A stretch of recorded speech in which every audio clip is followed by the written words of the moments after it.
Hey everyone, and welcome back to The Explainer. I am genuinely so thrilled to have you here today because we are doing a deep dive into a fascinating and, frankly, a pretty terrifying technical reality. We're going to completely unpack the hidden mechanisms behind pirated mod APKs.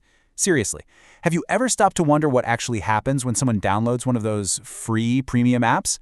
Well, relying on a brilliant, highly detailed technical breakdown by ethical hacker Mungumon, we're going to look under the hood. We're going to trace the literal, step-by-step procedure a hacker uses to turn a highly desired app into a silent, absolutely devastating weapon. Okay, let's just quickly run through today's roadmap so you know exactly where we're headed. We'll be covering the mod APK trap, injecting the payload, disguising the malware, rebuilding and signing, setting the hacker's trap, and wrapping up with the ultimate compromise. So let me just ask you point blank, are your favorite mod APKs actually safe? Think about all those wildly popular mods floating around out there right now. GB WhatsApp, Instamods, or apps like NetMirror, which people use all the time to pirate Netflix content. Users install these every single day, right? They think they've scored this amazing deal. But as we're about to see, the cost of free is very often complete and total access to your digital life. Real quick, before we get into the technical weeds, I want to highlight a really crucial disclaimer from our source, Mangumon. Everything we are looking at today was performed in a highly controlled virtual lab environment, strictly for educational purposes. This is an ethical hacking experiment, and it's designed to teach us exactly how these exploits work so we can better protect ourselves out there in the wild. All right, phase one, the mod APK trap. You know, this whole attack surface begins super innocently. Just a simple download from a web browser. The user navigates to some random site, finds a pirated app like NetMirror, and downloads the APK file. But here's the core thread, the real danger. The user completely believes they just downloaded a free movie streaming app, but what they've actually invited in is a Trojan. And if you're not familiar, a Trojan is software that executes normally on a device, meaning the app works exactly as you'd expect it to, but secretly, quietly, in the background, it's granting total control to a hacker. Moving on to step 2, injecting the Trojan payload. So the hacker has this legitimate, clean APK file, and now it's time to poison it. Here's where things get really technical, but stick with me. The hacker opens up their Kali Linux terminal and fires up a really popular tool called MSF Venom. First up, they use the -x flag. This basically uses the original clean APK as a template. Next, the -p flag selects the actual payload, Android/meterpreter/reverse_TCP. That specific payload is custom designed to create a reliable reverse connection straight back to the hacker. Then they set the L host, which is just their own IP address, and the L port, choosing port 8080 to actually receive the connection. Finally, they output this brand new infected file, naming it tem_mod.apk. Which brings us to step 3, disguising the malware. Now listen, a sloppy hacker might just stop right after the injection and try to distribute that file. But a smart hacker, they ensure the user suspects absolutely nothing by making it look totally indistinguishable from a legitimate app. They use a tool called APK tool to decompile the infected app, breaking the whole thing back down into its raw files. Then they hunt through the resource folders, specifically looking for the bitmap or drawable folders to find the generic app icons.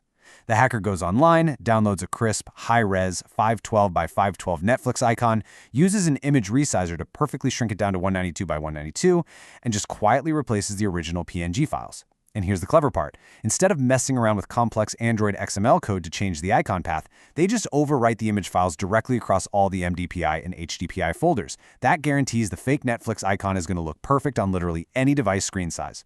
Step 4, rebuilding and signing. Okay, so with the malware perfectly disguised, they enter this highly technical phase to put the fragmented, infected app back together in a way that actually fools the Android operating system.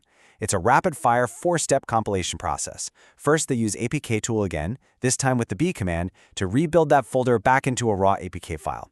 But here's the catch. Android devices won't just install any random file. They actively look for developer signatures to verify nothing's been tampered with. To bypass that entirely, the hacker uses KeyTool to generate a fake local signature. In this specific lab example, they literally just named the alias Papu. Next up is Zipalign, which optimizes the file, and finally they use APK Signer to stamp that fake Papu key right onto the APK. I actually want to pause on that third step, Zipalign, for just a second, because it's a really critical detail for pulling this off. See, when you inject malware into an app, the file size inherently increases. It gets bloated. And that bloat can cause the user's phone to lag or overheat, which instantly raises suspicion. Nobody likes a laggy phone, right?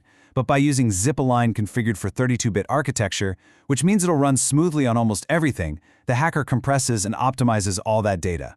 Zip-Align ensures the phone doesn't lag at all, keeping the illusion perfectly alive. Step 5. Setting the hacker's trap. So the weapon is fully ready.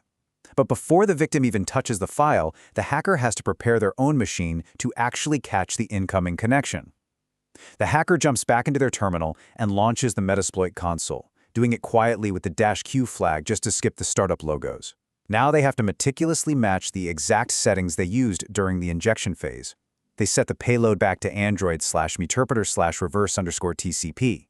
They select the multi/handler exploit, which basically lets them receive multiple incoming connections all at once. They set that listener port back to 8080, assign their local IP address to lhost, and then they simply type run. The terminal goes into listening mode. The trap is officially set. And finally, step 6, the ultimate compromise. In Mangamin's lab, he demonstrates this exact compromise by installing the freshly signed disguised APK onto an LD Player Android emulator. And you've got to notice the terrifying contrast here between the user's reality and the hacker's reality. The user clicks that shiny Netflix icon.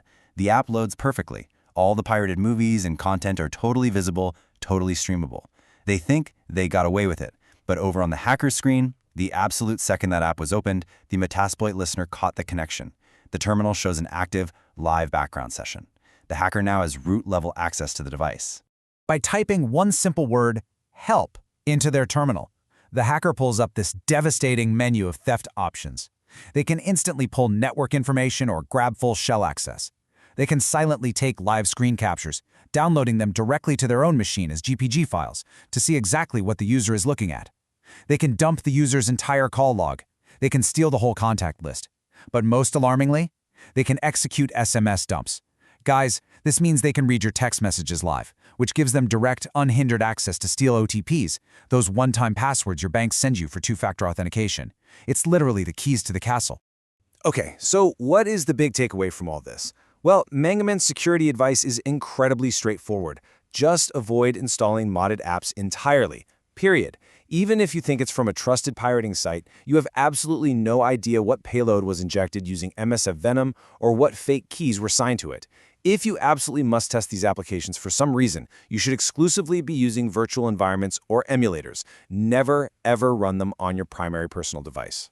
We have just walked through the meticulous, incredibly technical process a hacker uses to disguise a devastating Trojan as a harmless streaming app. So I want to leave you with this final, provocative thought to chew on. Is that one free, pirated movie really worth handing a hacker total access to your banking texts, your contacts, and your entire digital life? Think about it.